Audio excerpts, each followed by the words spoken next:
fuck it, man. Just stay away from my fucking lady friend. Hey, I'm not messing with your special lady.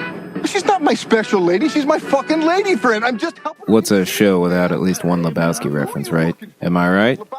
Last episode, we talked extensively to Counterintelligence's co-producer and art director, Dre Tolbert, who's also my special lady. Next time, I think for post-production, you need to have more help. As in every stage of filmmaking, collaborators are necessary in post-production. I also see too much money being burned in post-production quite often, but the lines, they can get murky, and they certainly did for me. Many of today's filmmakers are very comfortable in a post-production environment. We've learned to be one-man or one-woman bands. Here's the thing, there's a difference between knowing you're able to accomplish something and needing to be the one doing it. And then, there's the factor my Showhawk co-founder Mike Hall brought up in episode 2 on budgeting. So many filmmakers and producers focus on the shoot production that they don't leave enough wiggle room for post-production. And I have seen this at every level of every budget that I've ever worked at. As we all know, there's far more to post than editing. All films really come together in post-production, and not enough people leave themselves runway at the end of the production to actually make the film the best that it can be, because they run out of money before they are actually able to bring the project together. Bringing the film together involves sight and sound, score, color, visual effects, if you need them, sound design, and the final mix. Like I said last episode, post-production's my livelihood, so my tendency is to assume that because I have a substantial toolbox, I can save money by diving into it. And yeah, it does save money, but as the old played-out filmmaking adage goes, cheap, fast, good, you only get two. As with many past projects on Counterintelligence, I definitely chose cheap and good in post. We wrapped shooting August of 2016. It's now June of 2018, and we're still polishing. Picture was locked, meaning we'd landed on a final edit at the end of 2016. So what went down between then and now? Naturally, there were some collaborators involved, like composer Noah Simons, who you'll hear from shortly, but there was a laundry list of tasks I took on solo, slowing things down before we could finally sound mix, which you'll also hear about soon. Look, the movie turned out awesome. I'm extremely proud, and along the way, I had even more chances to make slight adjustments, which is cool from a creative standpoint. But, as you may have gathered, I'm an efficiency nerd. If some facet of a project is moving too slow or the road's too bumpy, I know it can be better. Remember the 80-20 principle Noam Kroll covered last time? The one that says 80% of productivity comes from 20% of the work? Well, he casts a wider net here. You can apply this to any possible scenario during post-production where you're finding that your work is not necessarily, your finished results of your work are not necessarily representative of the effort that you're putting in, and the stress that you're getting is overwhelmingly sort of overshadowing the amount of your own focus and where it should be placed. 80-20 had an amazing effect on the editing process. It helped me to turn around that locked picture within a couple months of wrap while holding up a full-time job. But I neglected to apply it further across post, where the rest of the film gets polished into the final work we can be proud to put in front of an audience. So now we're getting closer and closer to a finished product. We're literally still in post as I record this, and today, no matter how long it takes or how much money I coulda, woulda, shoulda spent, it's time to finish this movie. A free film. For no money, for no anything. Half of the battle to make it a good film in the United States. A free film, I say good film, it's a free film. Whether it's good or bad, we don't know. But we'll put a year in for no money, for no anything. Simply because there's an expression that has to be said. Now, we don't have any reverence for this expression. We don't believe it's a church. We have to have a good time, otherwise we die. I mean, how much does this cost? You know, paper to do the hard work, and how much does reels cost? We get it all from the major studios. They help us destroy them. That's the way we work. Because if we make a good film, they will only suffer. And as they suffer, they come and they say, please make films for us. And we say, no, we don't want to make films for you. Hip, hip, hooray. I love music, and I've always loved the way it interacts with cinema. There's really nothing like a unique score that becomes inseparable from its film. There are too many to name. I lived with 3 extremely talented musicians in college, and that's where I'd say I got my real music education. They were always playing old and new albums or tracks, from the farthest reaches of obscurity to the most contemporary and popular. One of those uber-talented musicians is Noah Simons, a.k.a. Larians. He scored both my last film and Counterintelligence. You know, we didn't really have any huge hurdles. In the last project, I suppose there were a few, but it was simply based on his sort of parameters for instrumentation and not wanting things to sound specific. That's Noah, and he's comparing the process of scoring Light, my previous documentary on Lebanon, with this recent experience on Counterintelligence. Light was to be a more classical-sounding score, a rich tapestry and full sound. On that, I had much more specific ideas going in and sent back far more detailed notes on each first track. On Counterintelligence, admittedly, I had sweet little ideas what I wanted from the outset. In comparison to Light, this was a lot faster. We didn't talk too much during the process of the creation of this score. We had an initial conversation after he read the script where I mostly relayed some of my cinematic influences. Noah's also a huge film fan, so he was picking up what I was putting down. The only real idea I brought to the table, I specifically remember talking about how Chris wanted this to be almost spy music.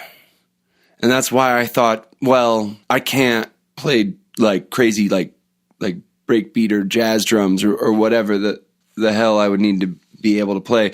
So maybe the closest thing to that would be a much easier style of music to play, which is rock and roll music, driving, simple, attention grabbing, but none of that happened. As with any creative collaboration, there's a bit of back and forth collectively and on either side.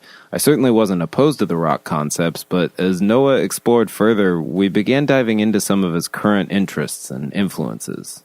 I had been listening to a lot of motoric music, and I've always been inspired by early electronic music, and even more specifically bands like Suicide, where they just kind of use these old drum machines and they're driving, and it's like simple beat and then just like one thing over and over again. I just kind of wanted to do that and see if it worked. And it kind of just happened organically that it had this almost 80s feel to it. I didn't really intend for anything specific, but I hit that sound and Chris liked it, and so I just sort of rolled with it. The first track Noah sent my way, after being sent off on his own for a while, I remember it well. I sat down to play it and instantly knew it was the thing. It was unlike anything I could have envisioned. In his accompanying email, he said something akin to, quote, "Once I realized I was doing an 80s thing, I just said fuck it and went full drive," end quote. You may recognize it. His score has been playing throughout this season. This sort of like driving psychedelic synth music is something that just sort of falls right in my lap sometimes. And I feel like some of the main stuff that's used in the film is kind of that. Noah's been playing some version of electronic and or psychedelic rock since we met. He's always talked about this idea that really sits well with me, even from a filmmaking perspective. He calls it the round sound, a thick, circular, melodic experience. He does it really well, and the addition of mathematical electronic drums lent a driving, pulsing flavor. It made that round sound genre. He employed synthesizers, guitar, and software to make this happen. In this case, it was a lot of it in the box. I still, at the time of recording score, I still relied heavily on a Roland Juno 60, which I no longer own, unfortunately. And I played a lot of just a bass guitar, and I programmed drums inside of the computer. I didn't really have a hardware drum machine at the time, so I was making drums in Reason and distorting them and putting bass over them, and that was quite a bit different. I mean, and strangely, not strangely, but certainly, I should say, more familiar to me. So the ideas actually came about a lot faster, and I think that's why we didn't end up really speaking too much during the process. His work on light captured the spirit of his music. Counterintelligence holistically just clicked for him. And yeah, I had very little to say in the way of notes or requests. He sent me 2 long compositions, both around 12 minutes, for me to chop up and spread out as I saw fit. He later sent me another track that ran about 6 minutes. And the last item to check off, the only piece of music in the film I really had any semi-specific vision for. You know, I tried to do a couple of things that he had asked me to do, specifically some sort of national anthem flip. It was cool to have sort of this weird attempt at like something I don't typically do, like a hip hop track in there where I tried to sort of screw with the national anthem. Oh, man. Yep. I asked him to sample the national anthem in a hip-hop way to make what I deemed in an email to him a fucking banger. The first attempt didn't really land with me, but the second, the one you're hearing now... But yeah, I tried, and I don't think he liked it or kept it. Dead wrong, Noah. It's not only featured in the climactic scene of the movie, right where it belongs, but bits and pieces are scattered throughout the rest of the film, deep in the mix. And that's pretty much how the scoring process went down. Again, we're old friends, so we speak in shorthand and know each other's creative languages. Loving music and musicians as I do, I derive a lot of joy from this work. It's like listening to your movie's soul evolve through someone else's ears. As is often the case with stuff, it takes about 3 times longer than you think it's going to take. Almost everything does, and it also never sounds the way that you think it's going to sound or look the way you think it's going to look. It's an interesting thing, just creatively. Just you always come out the other end with your vision just totally obscured by the end of anything. I can say this about almost everything I've ever made. And while Noah's vision was morphing and obscuring, so was mine, on the visual side. There were visual effects in Counterintelligence, but those were planned out and pretty simple to execute. The main thing that took so long, that overclaimed my focus and attention and ultimately served as the greatest distraction in the entire post process, one of the pieces of post I absolutely love and adore the most to nearly self-destructive degree, coloring. I love coloring a film. I come from a visual arts background, and to me, this is like painting, with every frame a new canvas. I've always color corrected my own work, and on every single project, it hogs too much time. You'd think I'd have learned by now. This is a hazard no one talks about that results from really loving something. Fine-tuning can get to a counterproductive level of obsessive scrutiny. If you're not super familiar, coloring involves a few steps. In brief, you first correct the footage so shots in a scene match one another. You balance that footage across the entire film so the shots you're working with are color accurate. You apply a look to each scene, then in some cases, an additional cohesive look to the full film. Early on in pre-production, Mike Elliott and I resigned ourselves to shooting Counterintelligence flat to avoid worrying about the look on set and give the freedom to establish it in post. In truth, I never gave it enough thought up front, opting instead for broad ideas that I could play around with when the time came. This was a mistake, but one aspect of the look was decided early in the process. There are 2 parallel time frames in the movie, everything leading up to and including Abel botching the bag handoff, and everything after. We jumped back and forth between them throughout. I knew early on I wanted the before footage to look like 1970s film, inspired mostly by 3 Days of the Condor. This would create a visual distinction between the time frames, while also being a little self-parodying. Everything before the bag handoff looks like a classic spy film, while everything after it went awkwardly wrong would be cleaner and more modern, a revisionist spy film. The flashback look I was going for was the big Hollywood 1970s anamorphic effect, super widescreen with those classic effects from widely curved lenses. Movies like Condor and other big studio epics or genre pieces were frequently shot in anamorphic at this time. I wanted all this, but washed out and grainy, like an old dusty print. Generating this look was simplified when I stumbled across Pixel Film Studios. Pixel Film makes suites of plugins for Final Cut X and Apple Motion. These plugins essentially enable everything from look customization to visual effects and cleanup tools, all within Final Cut. They offer two distinct visual effects that sped up creating the flashback look: 35mm film emulators and anamorphic lens flares. Let me quickly explain. Pixel Film's ProFilm package gave me a shortcut to creating the illusion that certain scenes were shot on 35mm. Installing this suite into my Final Cut effects gave me 30 different filmic looks.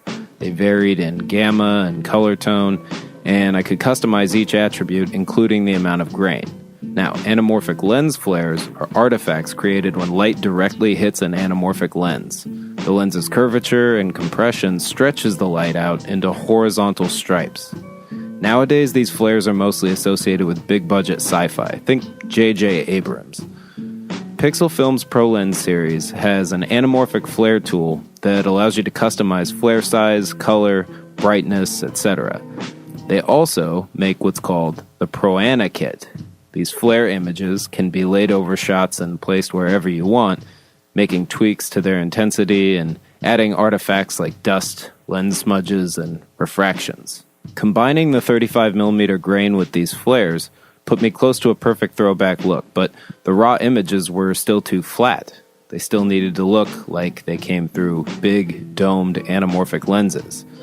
These lenses create a slight distortion on an image.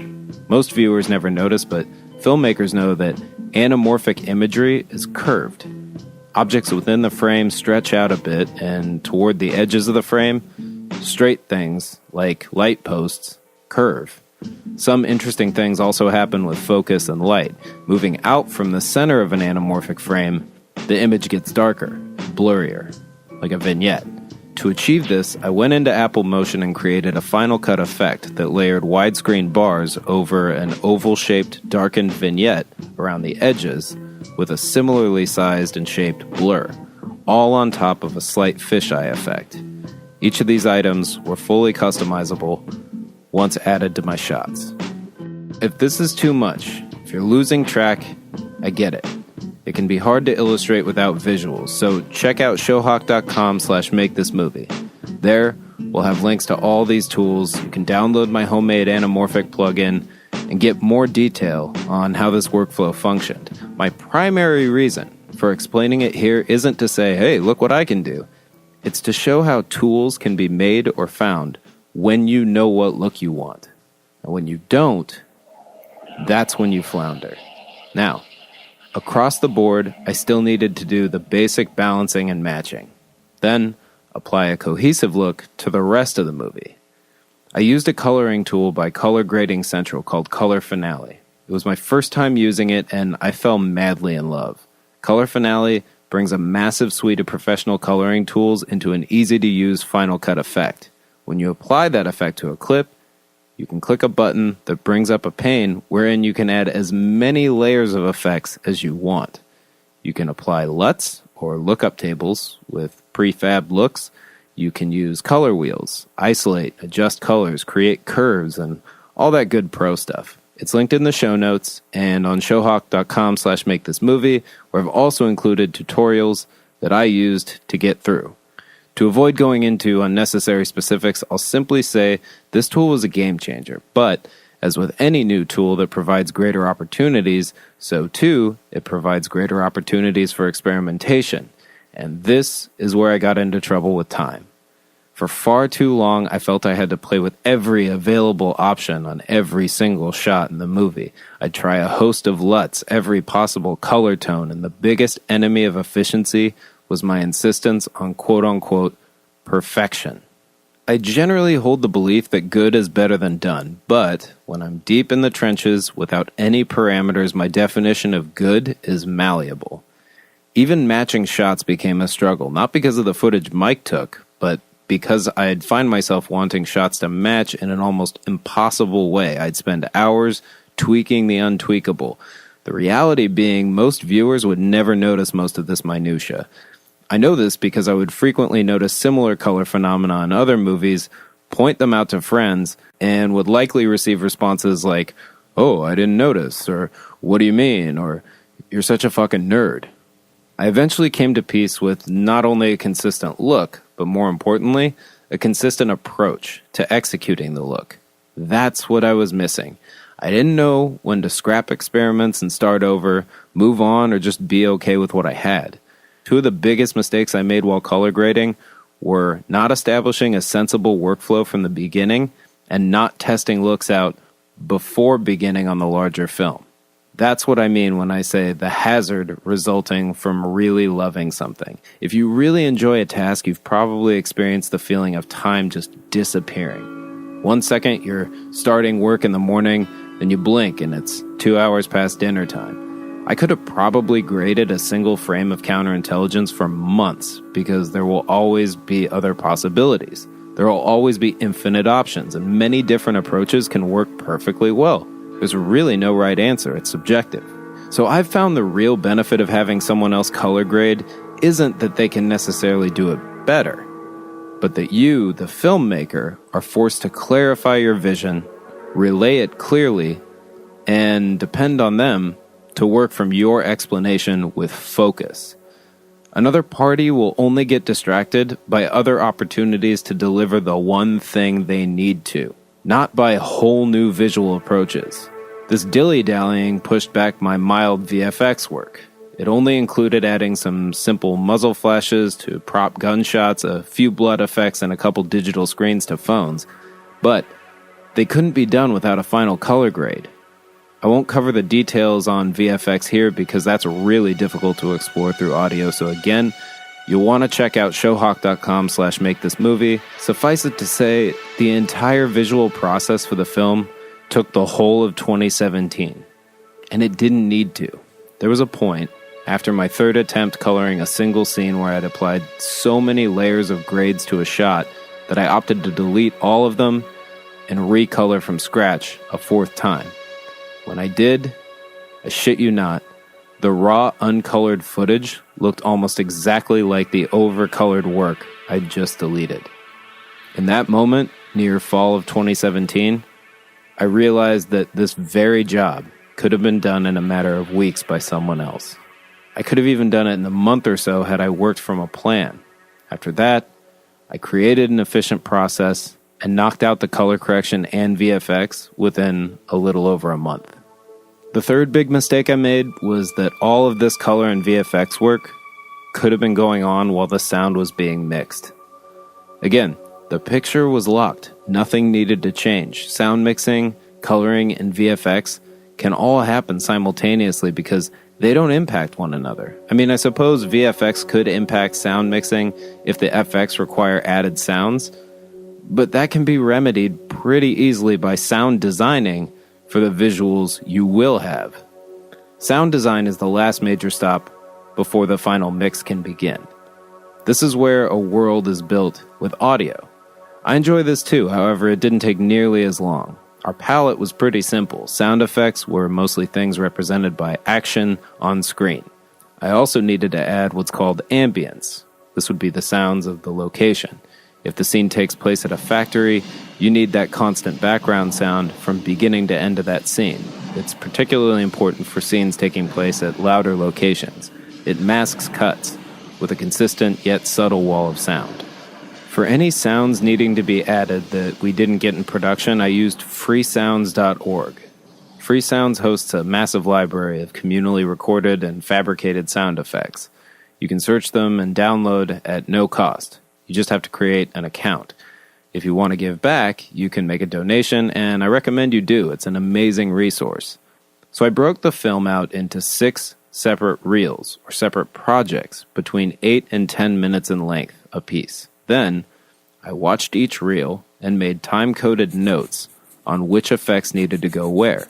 I'd go to Free Sounds, search for each item, download what I needed, then drop them in where the notes said. On average, it took roughly 6 hours to review, note, download, insert, and design each reel. It's not too bad, but again, the film is pretty simple. There were only a few sound design moments that involve creating completely fabricated sounds to express a tone or emotion. Those you'll hear about in a second from Mike Elliott. You remember Mike, right? Our DP, the one who started his career in audio? Well, he's also sound mixing Counterintelligence.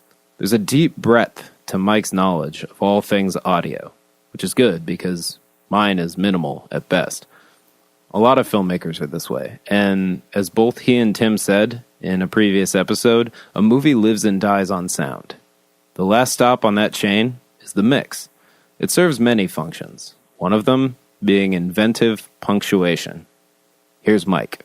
I can't necessarily say where I heard this story from. It goes like this. So disclaimer has been laid. During World War II, right before Adolf Hitler would be giving speeches, one of the things that he and his engineers sort of devised was a way of using a public address system, which I should mention was a recent invention during that time in history, to broadcast subsonic frequencies that were below the threshold of human hearing. And so I believe it was somewhere like, 30 hertz or 17.5 hertz. Broadcasting to the people was said to make them not feel so good because they would feel it like vibrating their whole body and not just their ears, like their stomach would just like not feel good. And then right before he would give his speech, they would cut that frequency off and stop broadcasting it and instead broadcast him speaking. And this had the effect of making everyone all of a sudden feel better because they were no longer having to, contend with this frequency that causes the whole body to feel it. And it was imperceptible? You can't hear it, yeah, because you're... Is that a true story or is that fake news? I don't know if that's fake news, but that is the old wives' tale about World War II. It was told to me from one of my mentors at the time who he finds the gullible in people and just tells them stories, and then they walk away thinking that they know it. So I could be wrong on that. I could definitely be wrong. But I like to believe that it's true. You may want to look it up, but fake or not, Mike illustrates the power of sounds we can't even hear. And this is where the science of mixing and a good mixer really beef up a film. As the process moves along, that science merges with art. One of the ways that we can have fun is we can start sending thuds, scuffs, bumps, punches, anything like that. We can start sending them into an auxiliary channel that then opens up a gate on, like, say, a frequency of like 30 hertz. So you get this big like whoom, whoom, whoom, whoom. When you watch a movie and there's a thickness to the sounds, that's typically achieved in part during the mix. Among other things, mixing is an extensive process, and an overwhelming one to me. This wasn't helped by our earliest sound mixing hurdle, which began even before any mixing at all. What's it called when you try something and it fails to you? Life? Okay, here's the deal. Early on, Mike planned to mix Counterintelligence in Adobe Audition, because it's what he had readily available. The easiest way to get who's ever mixing your film set up with your movie is to export what's called an XML file from your video editing software. It's a super easy process that only takes a couple minutes. XML is just a reference file. It's code that relays how your project is structured. When the XML file sent by Final Cut is opened by an audio application, ideally, it'll open with everything where it's supposed to be, so the mixer can simply go through, tag, and categorize all the audio in an efficient way, then begin mixing. But when we brought Final Cut Reel 1 XML into Audition, our audio decided to slip on either side of time. So all of a sudden, audio that should have been in sync with what the character was saying was now arbitrarily 5 frames downstream. Or like if a car door was supposed to shut, you'd hear the car door shut and then you'd see the car door shut. And so I called my mom and I told her that I was having a hard time, and she said that I'm her special little guy. Yeah, it helps to have a funny sound mixer in moments this stressful. Moments where they're about to get started, but for no apparent reason, absolutely everything is out of sync. Turns out, Final Cut's XML are not compatible with Adobe products. We burned a whole day just trying to resynchronize 2 minutes of the 14-minute first reel. By 5 p.m., it was clearly an untenable process, so Mike decided to look into other options. He started with the industry standard, Pro Tools. And so I went to the Avid website, and I saw that what I could do is I could buy a subscription to Pro Tools. And I think it's something pretty cheap, like $50 a minute. It should be clear that it wasn't actually $50 a minute, but it was out, nonetheless. We experimented with a few other workarounds for Audition, but they weren't helping. I decided that there had to be another way. And so for $200 for the rest of your life, you can use Logic, which works seamlessly with Final Cut X. Finally, after another exhausting day, I just pulled the trigger on Logic X, Apple's pro audio editing app. I figured if this could speed things up, I could also use it for Make This Movie Anyway. That's my podcast, if you haven't heard of it. With Logic loaded, we opened the XML for Reel 1, and lo and behold, everything was where it needed to be. We were up and running. The role of the sound mixer is basically to coalesce all of the sounds that happened, whether they were on set and during the production, or whether they were inside a sound designer's basement at 2 a.m., and be able to give the audience a seamless account, audio-wise, of what is going on with what they're seeing. One crucial decision made early on regarded the type of mix for Counterintelligence. It's possible to mix for surround sound, but was it necessary? We chose, for all intents and purposes, to forego using 5.1 surround, because we knew that most of the audience that would be watching this film would probably be streaming it from some sort of film distribution service. It's similar to my philosophy on shooting 4K for a digital audience. Most viewers, or in this case listeners, won't know the fucking difference. Even though we shot 4K anyway, a surround mix would claim a lot of unnecessary time, and this late in the game, why waste more? The first thing a mixer has to do is get organized. Audio may come in with some semblance of order, but a mixer needs to arrange it on an even more granular level. In metonymy, the figure of speech, they say the White House said today. Well, the White House didn't say anything. The sum of those parts, the different people in the different departments, they all put out and issued some sort of a statement.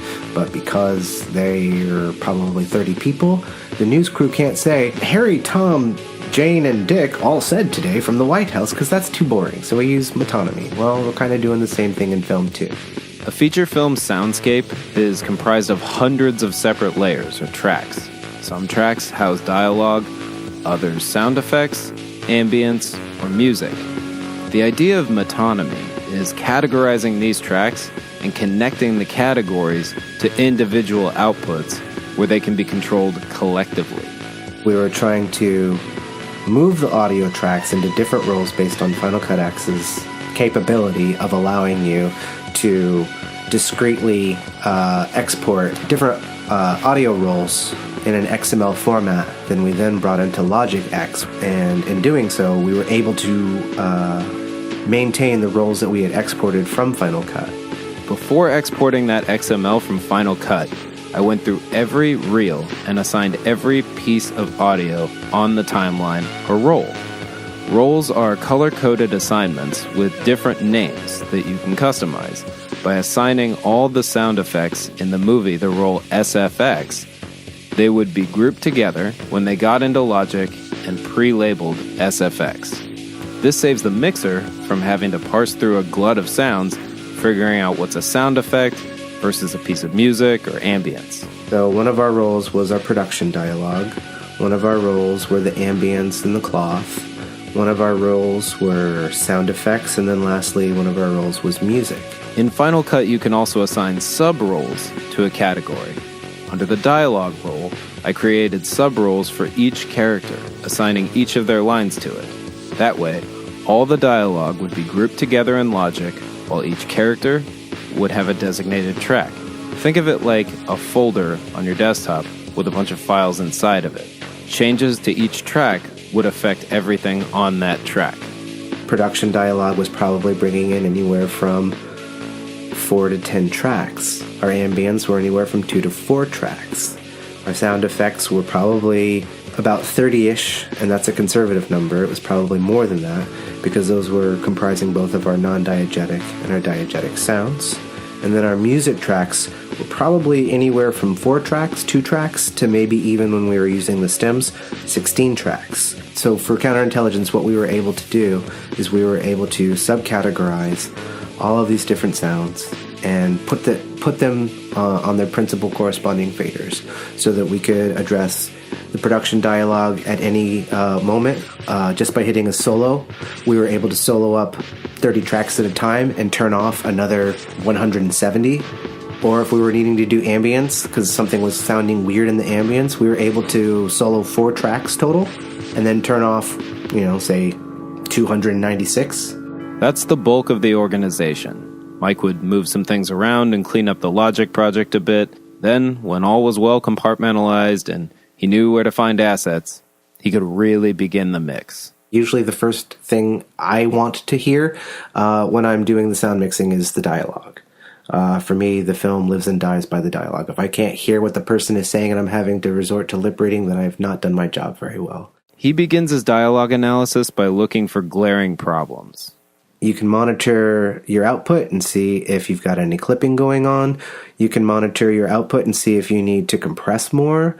And then you can also ensure that as tracks are turning on and turning off, you're not getting any pops or clicks. Once the glaring problems are identified and addressed, he starts cleaning up the overall dialogue sound, taking it from raw, often quieter, recorded audio to crisp and full movie audio. Once you get that far and you're to the point where you're like, all right, this is sounding pretty good, then the jazz comes where you can say, all right, with the dialogue here in the scene, I want to go ahead and add something known as dynamics-based processing. This would be gating if, you're in a situation where there's a offensive sound that you're trying to record around, say in this case, some sort of an air conditioner. You can turn on gates so that only the dialogue comes through because it slips in at a higher volume than what was actually recorded for the air conditioner.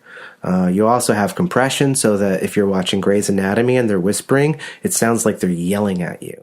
A big objective of audio mixing is to level off all sounds, so they never get higher than a certain threshold, but also ensure that low volume sounds never dip past the point where they can't be heard when they need to be. With this task completed on the dialogue, he begins folding in the ambient, the sort of white noise of a given location.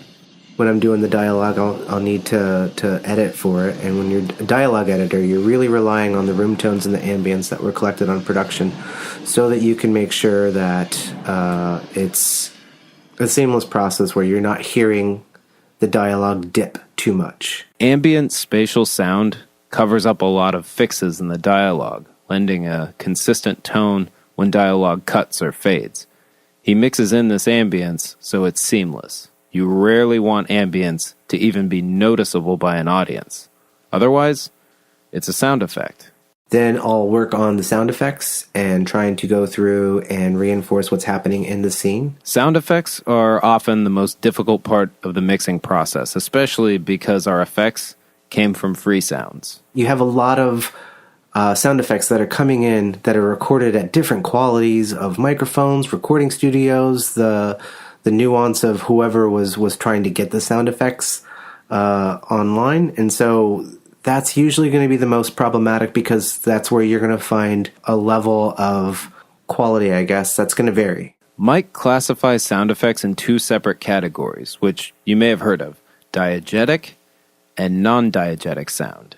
Diegetic sound originates from within the world of the film. So, for instance, there is the opening where Abel is learning that he's being dispatched for his first, handoff to deliver a bag.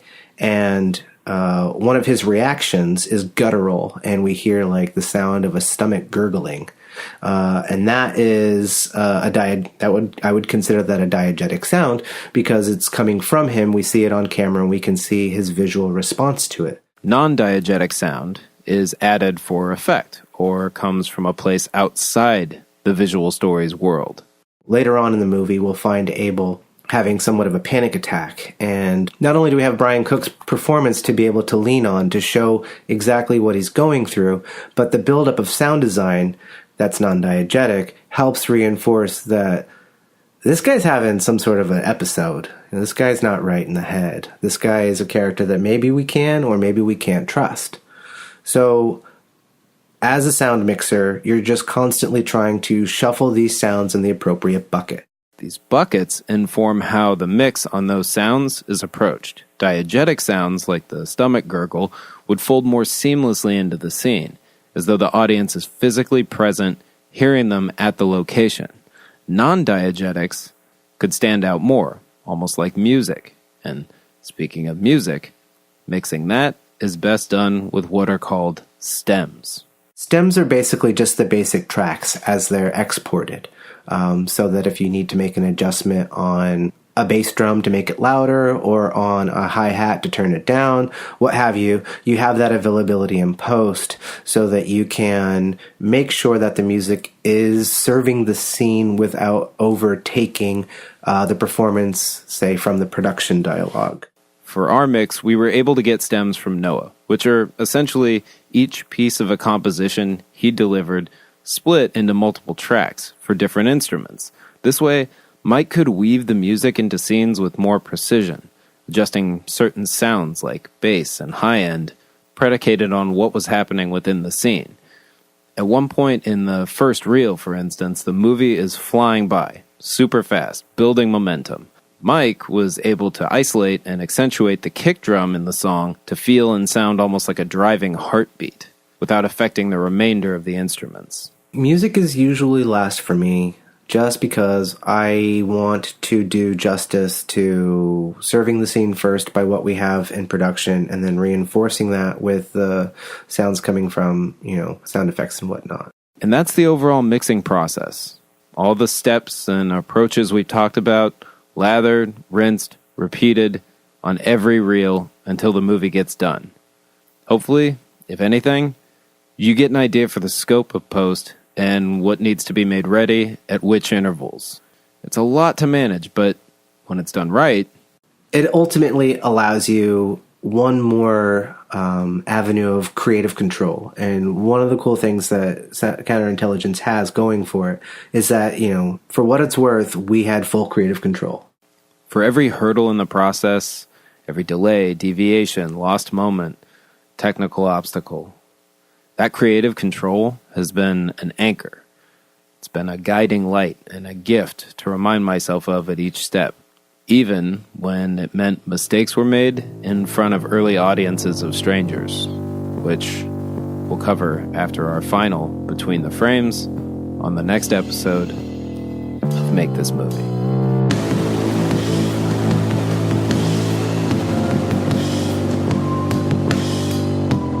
Enjoying the podcast?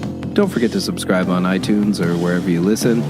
While you're there, you could totally leave us a rating or a comment or both if you so choose. Those are easy ways to help spread the word to other listeners who like the same stuff as you. Music for the show comes from our film, Counterintelligence, and was composed by the great Noah Simons, who you can find on SoundCloud or Bandcamp as Larians, Larians, and his band, Male Blonding, on Bandcamp, iTunes, and Spotify.